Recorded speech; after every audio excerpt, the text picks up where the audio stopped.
Hey everyone, my name is Troy from Tech Games Etc. And today I have a product review on Max Payne 3.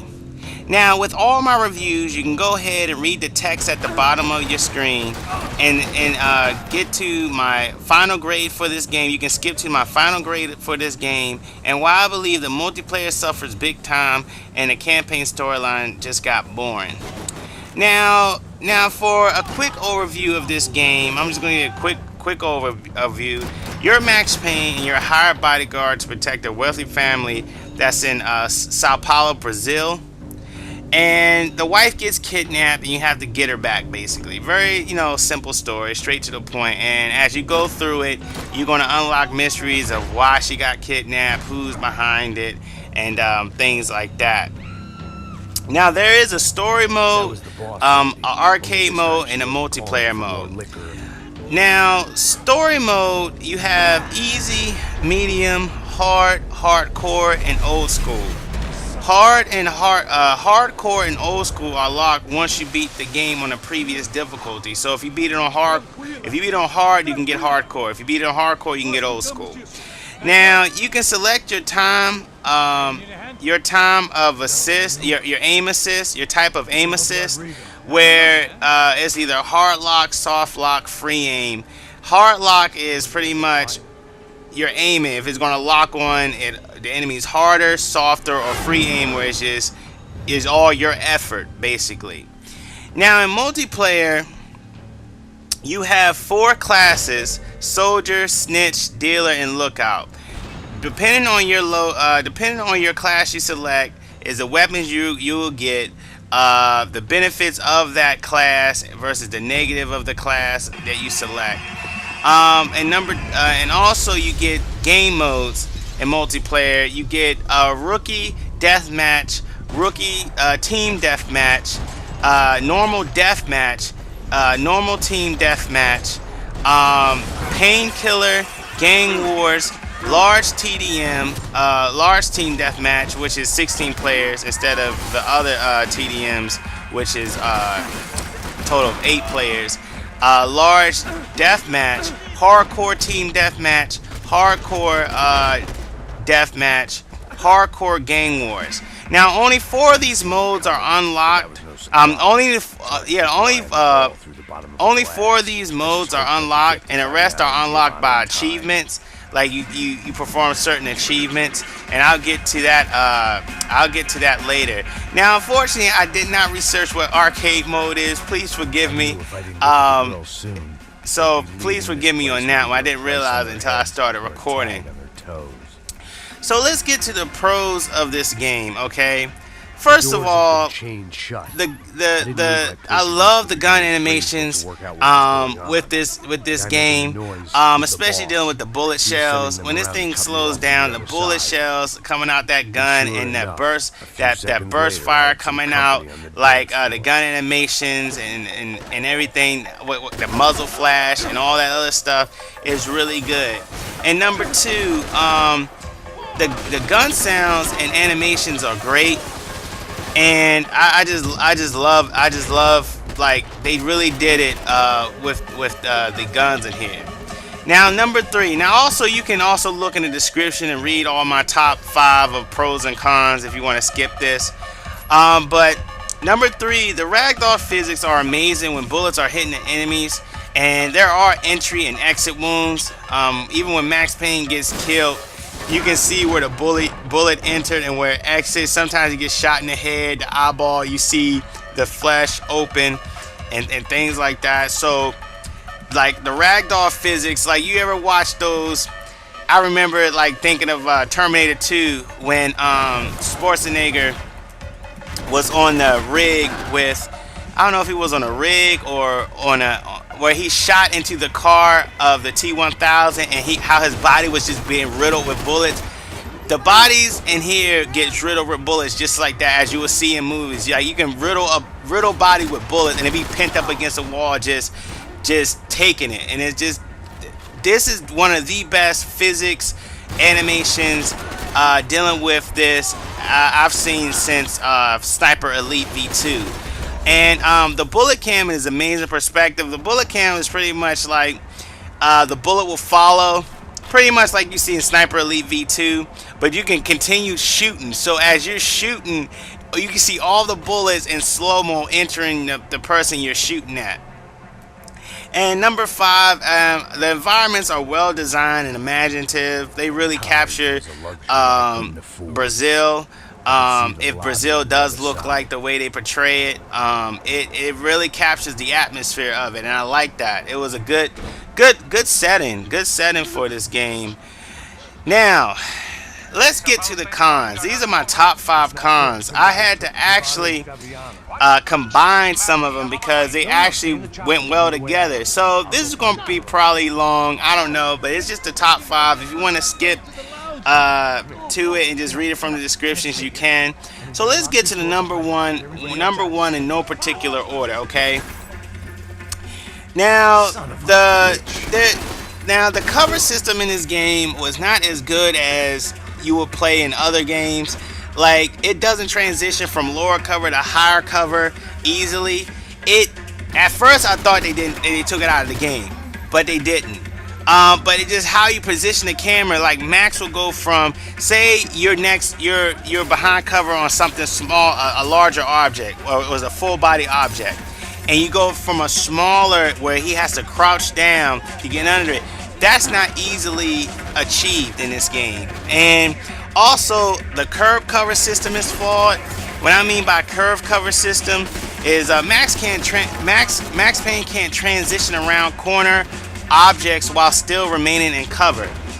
Like, if you go around a corner of a certain object on a board, he doesn't remain in transition. You can't go from, okay, like you have your back against one object and you just want to go around it but still remain in cover. You can't do that in this game. And number 2, I forced myself to play through the campaign, even though that there was some variety in gameplay. The game just got bland because of the storyline. I mean, the kidnapped wife should have been returned sooner so that you can investigate any other mysteries that might have led to her kidnapping. I just wish, like, the level ended sooner because it just gets repetitive sometimes. I know they're trying to attempt to build a story, but it just got repetitive. I think Max should have got her sooner so you can just do something else with the story. It felt like they just teased the kidnapping, so you just keep playing it, but when you're so close to getting her, something happens where you can't get her and you got to go back to the drawing board, and things like that. Now, number 3, the second chance is flawed. What I mean by second chance, I don't know if I'm saying it right because I know I'm taking it from Call of Duty. I know people prefer second chance to Call of Duty, but there's this feature where, say if you have a painkiller bottle. Now, painkillers restores your health, but if you get shot and you're about to die, you can actually shoot someone at the last second to use one of your painkillers as an exchange for their life. I hope I'm explaining this better, but where, like, if you someone's shooting you and you're dying, you can actually, before you die, it slows down and you can shoot somebody, and if you shoot somebody before you die, you can get revived, but you have to use one of your painkillers. But the sad part about this feature is it leaves you way too exposed. Like, if you're falling and you're trying to get back up, you already have these swarms of enemies coming at you, and it leaves you exposed. It's not like you stay behind the cover you was at, you stay upright, you actually fall on your back, which I think is more action-packed. But as far as just the transition of leaving yourself open, it just leaves you open too much. Now, number 4. This deals with multiplayer. You have to reach rank 4 to have 3 loadouts in multiplayer. I think that's an issue because I don't know why this game would choose to have loadouts. Now, a loadout, if you don't know already, is pretty much where you can load out the guns you're using, the perks you're using, the armors you're using, anything dealing with your arsenal, you can load them out, basically. And level 4, you have to rank up level 4 to get 3 loadouts in this multiplayer. And Whatever the hell they I'll are expound arguing on that about, as I it was time go, for me to as I add give my my two final cents. verdict. But that is just one of the cons I did not like. And number five, this is still dealing with multiplayer.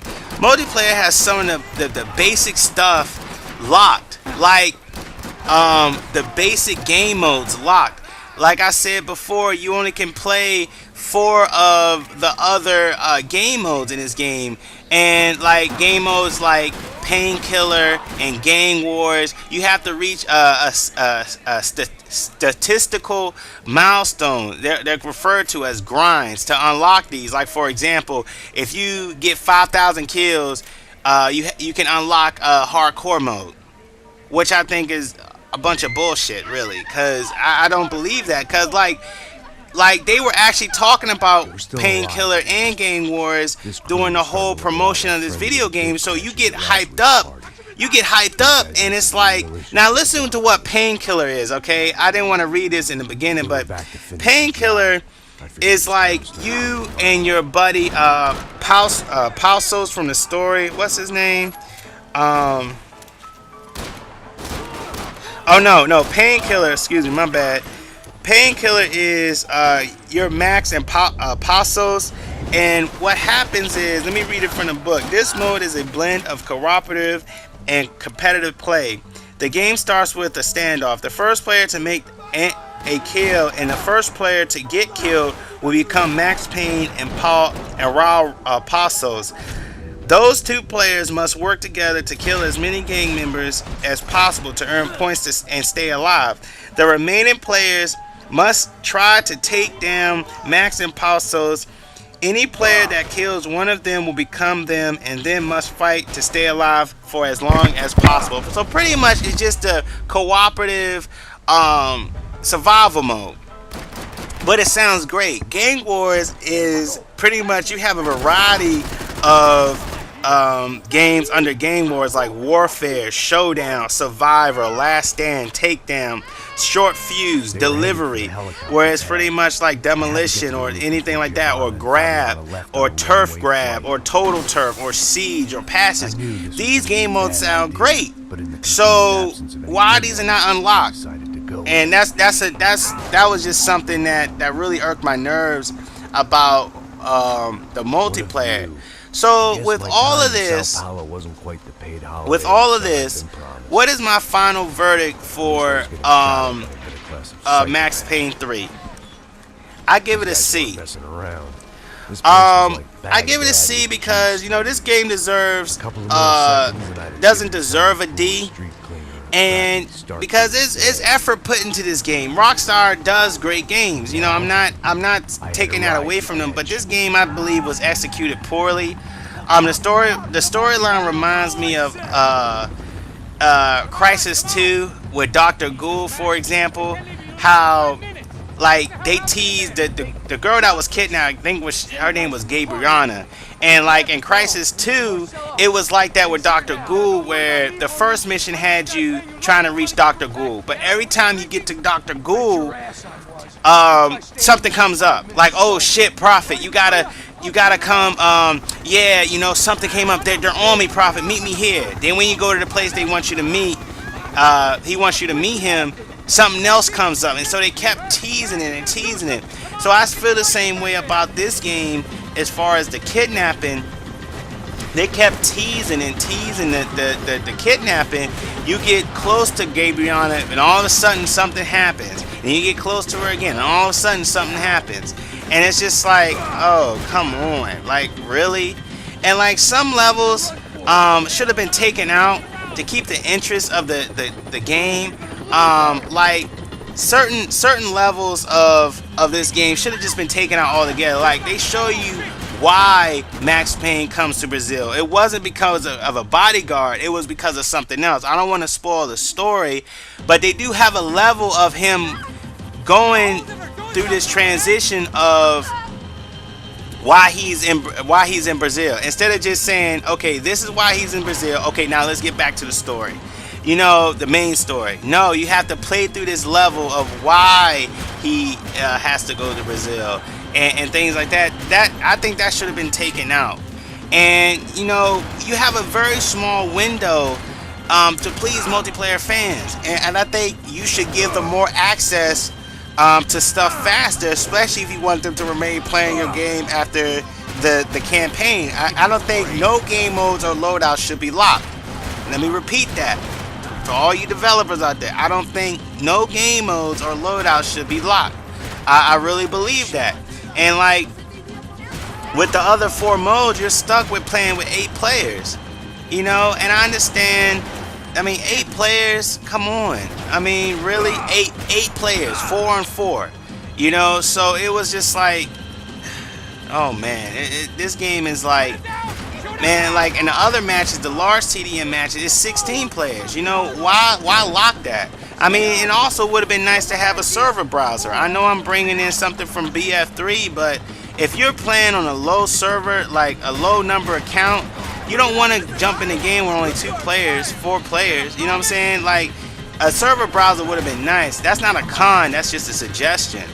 And you're stuck with like TDM and TDM until you complete milestones. And you know, personally, I never really liked Max Payne 1. I'm gonna tell you that right now. I mean, it got repetitive to me, and I never really felt that there was a story to Max Payne 1, and I feel the same though about this title a little bit. They stepped it up from Max Payne 1. I know they did, but it's not really anything interesting. And so there you have it. There go my review of Max Payne 3. If you like what you saw today, please like the video. It really helps out a lot. And if you have any questions, comments, any concerns, you can contact me at there go my contact information, and you enjoy your day.